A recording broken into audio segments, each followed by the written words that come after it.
I am Danny and this is Malvika. She is a dancer and we are from Kolkata. She was in Delhi while my parents and I were at home. Okay Malvika, you can go now. Do you remember what a verb is? A verb is an action word. And do you remember that almost every sentence in English has to have a verb? But what about the sentences I just said? None of those sentences had verbs in them. Did they? Yes, every single sentence I had said about Malvika and I had a verb in it. The verb was the to be verb. This is a very special verb form because it can change according to the past or present. It also changes according to the number of people or things, that is singular or plural form. So let's take a look at some of the ways the to be verb changes. When we are talking about something in the present, something that is happening right now, the to be verb takes the form of am, is or are. I'm sure a few examples will make things easier. I am a painter. Am is used as the form of the to be verb only with I in the present.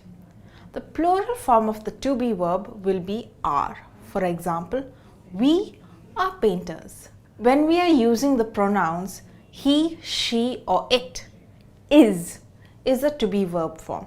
For example, he is very angry. Is your brother taller than you? She is really smart. It is a very easy thing to do. When using the plural they, we use are as the to be verb. For example, they are happy. They are very naughty. Like I said earlier, the to be verb keeps changing. And when we talk about things in the past, it changes to was or were. For example, I was shocked when I saw him at the party. He was losing the match. They were all horrified to hear the bad news.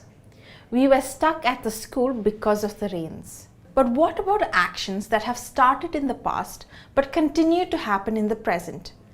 Do we use was or were, or do we use are or is? The to be verb form can be very confusing, especially when it gets to this kind of situation. Let's use a few examples to make things easier for us. Shri is dancing. This sentence is written in the present. But what if Shri has been dancing for 3 years? Here, the most important part of that sentence is has been. He has been sleeping for 12 hours. They have been going swimming for the past 3 years.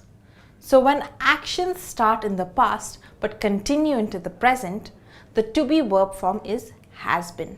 The to be verb might seem very hard to understand and learn, but all you have to do is pay attention to the other words in the sentence. Are they in the past or present tense? Is it singular or plural?